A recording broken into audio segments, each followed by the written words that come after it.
नमस्कार साथियों, स्वागत है आप सभी का हमारे इस चैनल हिंदी साहित्य विद एबी में। हमारी हिंदी साहित्य के इतिहास की कक्षाएं अभी जारी हैं और इसमें हम पढ़ रहे हैं भक्तिकाल, जिसमें आज यह हमारी 5वीं क्लास है और इसमें हम पढ़ने वाले हैं सूफी काव्यधारा प्रेम मार्गी शाखा के कवियों के बारे में। पिछली क्लास में हमने संत काव्यधारा के बारे में पढ़ा था, ज्ञानाश्रयी शाखा के बारे में। इसी तरह सेम पैटर्न में हम सूफी काव्यधारा का अध्ययन करेंगे। तो चलिए शुरू करते हैं आज की हमारी यह क्लास। इस क्लास का ज़्यादा प्रभावशाली तरीके से अध्ययन करने के लिए आप जो है अपने सेल्फ नोट्स बनाने के लिए कॉपी और पेन साथ में लेकर के बैठें। तो सबसे पहले हम बात कर लेते हैं सूफी दर्शन के बारे में। इसका आधार है परमात्मा को प्रेमिका के रूप में चित्रित करना और बंदे को प्रेमी के रूप में परिकल्पित करना। इस तरह से खुदा और उसके बंदे के मध्य जो है प्रेम का संबंध दर्शाया जाता है।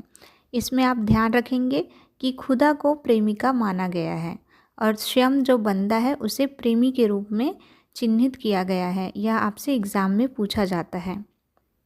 किंतु इसके विपरीत संत कवियों ने परमात्मा को पुरुष रूप में यानी कि प्रेमी रूप में और आत्मा को स्त्री रूप में यानी प्रेमिका के रूप में स्वीकार किया है।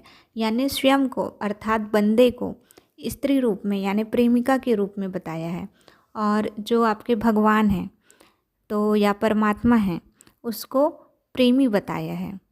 इस तरह से संत और सूफी दोनों में जो आत्मा और परमात्मा का प्रतीक माना गया है वे थोड़े भिन्न हैं, विपरीत हैं। इसके अलावा सूफी दर्शन में सिद्धावस्था की अवस्था में आत्मा परमात्मा में फना हो जाती है। इश्क मजाजी से इश्क हकीकी तक की यात्रा होती है। इश्क हकीकी का ही अर्थ होता है सिद्धावस्था की प्राप्ति। इसमें भी गुरु की प्रतिष्ठा, रहस्यवाद, प्रकृति का चित्रण, विरह वर्णन, सांस्कृतिक समन्वय, लोक प्रचलित प्रेम कथाएं, कुछ ऐतिहासिक एवं अर्ध ऐतिहासिक पात्र की गाथाएं, कुछ परंपरागत कथानक रूढ़ियाँ, इन सब का आपको उपयोग देखने के लिए इसमें मिल जाएगा। तो यह थी इनकी विषय वस्तु। लेकिन यदि आप भाषा शैली की बात करेंगे तो इनके जो काव्य हैं वे प्रबंध काव्य प्रेमाख्यान हैं। इनकी भाषा भी ठेठ अवधी है, मुहावरेदार है। अरबी, फ़ारसी, उर्दू ये वाली जो भाषाएं हैं उनका आपको प्रयोग देखने मिलेगा और दोहा चौपाई छंद का उपयोग किया गया है। अलंकार में उपमा, रूपक, उत्प्रेक्षा, अतिशयोक्ति इन सब का प्रयोग आपको देखने को मिलेगा। प्रतीकात्मक चित्रण हुआ है, खुदा और बंदे का प्रतीक, ये सब इनकी विशेषता रही हैं। आचार्य शुक्ल ने जो सूफी प्रबंध कल्पना है उसको अभारतीय माना है। ये एक इम्पॉर्टेंट पॉइंट है, इसे आप याद रखेंगे। अर्थात शुक्ल जी जो है इन्हें भारतीय परंपरा का नहीं मानते हैं, जबकि नए विद्वानों ने यानी कि जो नए शोध और तर्क दिए गए वे जो है सूफी काव्य को भारतीय परंपरा में ही शामिल करते हैं। अब हम सूफी दर्शन के बारे में भी कुछ बेसिक बातें जान लेते हैं। जैसे इसमें एक शब्द आता है कि इल्म ए सकीना और इल्म ए सीना, ये दो प्रकार के ज्ञान हैं जो कि खुदा ने बंदों को दिया है। इल्म ए सकीना ऐसा ज्ञान है जो खुदा ने मोहम्मद पैगंबर के माध्यम से यानी कि कुरान के रूप में सभी को दिया है। और इल्म ए सीना जो है वो खुदा ने साक्षात बंदे के हृदय में स्थापित किया है। तो देखिए सीना, इल्म ए सीना, सीना यानी कि हृदय, तो इस तरह खुदा ने साक्षात बंदे के हृदय में स्थापित किया। इल्म ए सकीना, तो सकीना से अर्थ यहाँ कुरान से है। इसके अलावा सूफियों की जो दार्शनिक मान्यताएं हैं इसके अनुसार मनुष्य के 4 विभाग हैं, नफस, अक्ल, कल्ब और रूह। नफस यानी इंद्रियां, अक्ल यानी बुद्धि, कल्ब यानी हृदय और रूह यानी आत्मा। तो कल्ब अर्थात हृदय, हृदय में खुदा का प्रतिबिंब जो है जितना अधिक स्पष्ट होगा, यानी आपका हृदय जितना अधिक साफ होगा, निर्मल होगा, उतना ही आपको खुदा का स्पष्ट प्रतिबिंब दिखाई देगा। सूफी दर्शन में एक शब्द और आता है इश्क मजाजी, जिसका अर्थ होता है लौकिक प्रेम, और इश्क हकीकी, जिसका अर्थ है ईश्वरीय प्रेम। तो लौकिक प्रेम से यह प्रक्रिया जो ईश्वर प्राप्ति की प्रक्रिया है वह शुरू होती है, और ईश्वरीय प्रेम अर्थात इश्क हकीकी में जा कर के समाप्त होती है। सूफी दर्शन में आपको जो प्रक्रिया दिखाई गई है ईश्वर प्राप्ति की, उसमें 4 अवस्थाएं हैं: शरीयत, तरीक़त, मारिफत और हकीकत। शरीयत यानी कि कुरान के नियमों का पालन करना, तरीक़त यानी हृदय का शुद्ध होना, मारिफत अर्थात ईश्वरीय अनुभूति का ज्ञान, और हकीकत यानी जब बंदा खुदा को प्राप्त कर लेता है। इसके अलावा जो आपको सूफ़ी धारा में जानना है वह है सूफ़ी संप्रदाय के प्रवर्तक। तो सूफ़ी संप्रदायों में 4 संप्रदाय हुए हैं: चिश्ती संप्रदाय, सुहरावर्दी, कादरी और नक्शबंदी।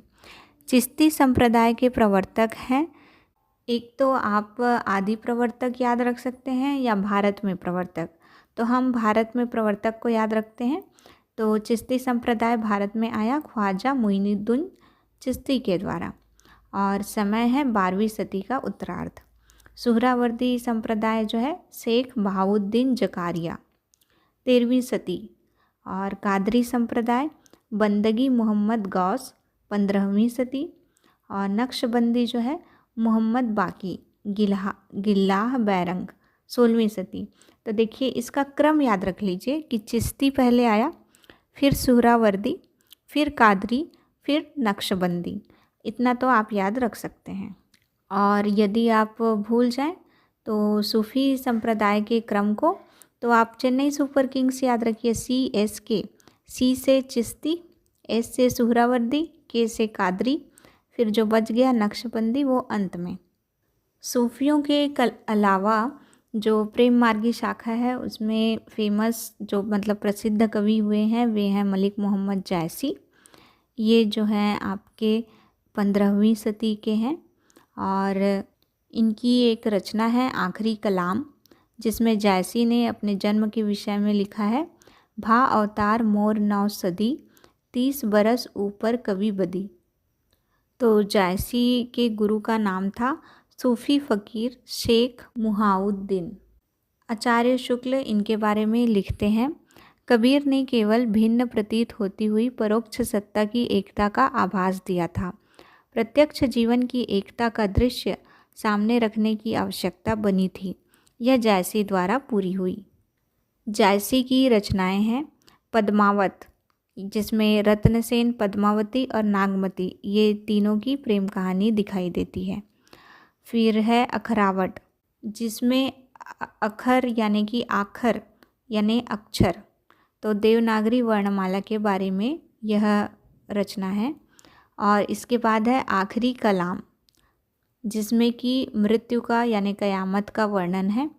फिर है कहरनामा, जिसमें आध्यात्मिक विवाह वर्णन यानी परमात्मा की महत्व को बताया है।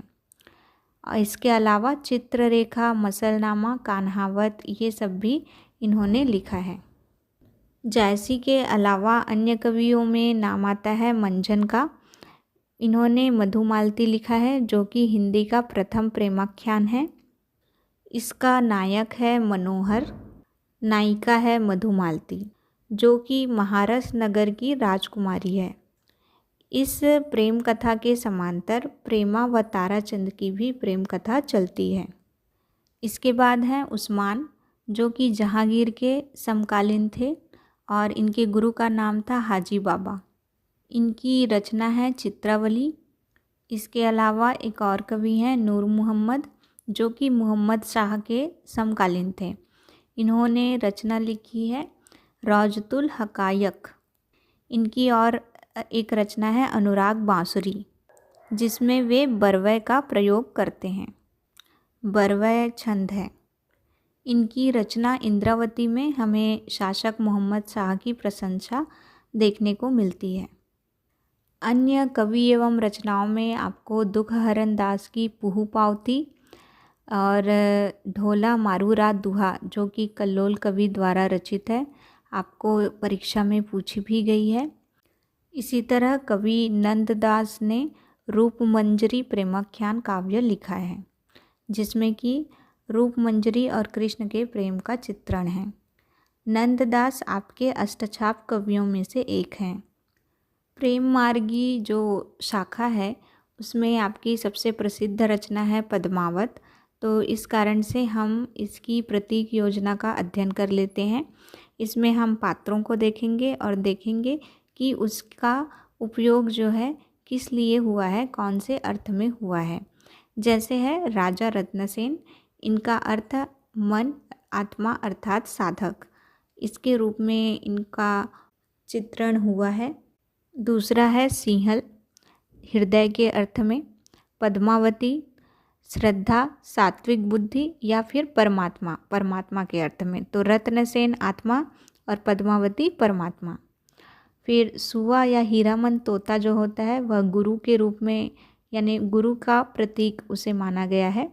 नागमती को सांसारिक बुद्धि का प्रतीक, राघव चेतन शैतान का, अलाउद्दीन माया का प्रतीक है।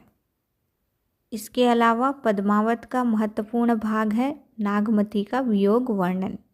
इस विरह वर्णन के कारण ही इसे प्रेम की पीर का काव्य कहा जाता है। पद्मावत की भाषा क्या है? ठेठ अवधी और लिपि है फारसी। इसी तरह इसमें एक शब्द प्रयुक्त हुआ है, वह है हृदय। हृदय जो शब्द है वह सिंहल द्वीप या उसके प्रतीक के रूप में प्रयोग किया गया है। इन सब के अलावा जो एक महत्वपूर्ण बिंदु है वह है आपके प्रेमाख्यान काव्यों के नायक नायिका का नाम। कभी कभी आपसे एग्ज़ाम में पूछ लिया जाता है नायक नायिका का नाम दे करके सही जोड़ी मिलान करने के लिए। तो चलिए देख लेते हैं। हंसावली, राजकुमार और हंसावली, चंदायन, लोरिक और चंदा। देखिए हंसावली में हंसावली एक पात्र है, चंदायन में चंदा एक पात्र है। लखम सेन पद्मावती कथा, तो लखम यानी लक्ष्मण, लक्ष्मण सेन और पद्मावती। सत्यवती कथा में सत्यवती तो होगी ही ऋतुपर्ण। मृगावती में मृगावती तो होगी ही राजकुमार। पद्मावत में पद्मावती है, नागमती है, रत्नसेन है। ठीक है, देखिए पद्मावत और पद्मावती कथा दोनों अलग है। मधुमालती, मधुमालती में है मनोहर, मधुमालती, ताराचंद और प्रेमा। और माधवानल कामकंदला, इसमें माधव और कामकंदला दोनों हैं। छिताई वार्ता में ढोल और छिताई। रूपमंजरी में कृष्ण और विवाहित रूपमंजरी। रस रतन में सोमा और रंभा। देखिए ये थोड़ा अलग है, आप याद रखेंगे। रस रतन में सोमा और रंभा। चित्रावली में सुजान और चित्रावली। ज्ञानदीप में ज्ञानदीप, रानी देवजानी। इंद्रावती में राजकुमार, इंद्रावती। तो देखिए इसमें आपको जो रचना का नाम है उसको याद रखने की कम, और जैसे इंद्रावती है तो इसमें तो इंद्रावती एक पात्र है ही, राजकुमार आपको याद होना चाहिए। चित्रावली में वैसे ही आपको सुजान को याद रखना है। ज्ञानदीप में रानी देवजानी को याद रखना है। तो चलिए आज की क्लास हम यहीं पर समाप्त करते हैं। यदि आपको हमारी क्लासेस पसंद आ रही हैं या कुछ भी क्वेश्चन है तो हमें कमेंट सेक्शन द्वारा ज़रूर बताइए। मिलते हैं अपनी अगली क्लास में, तब तक के लिए धन्यवाद।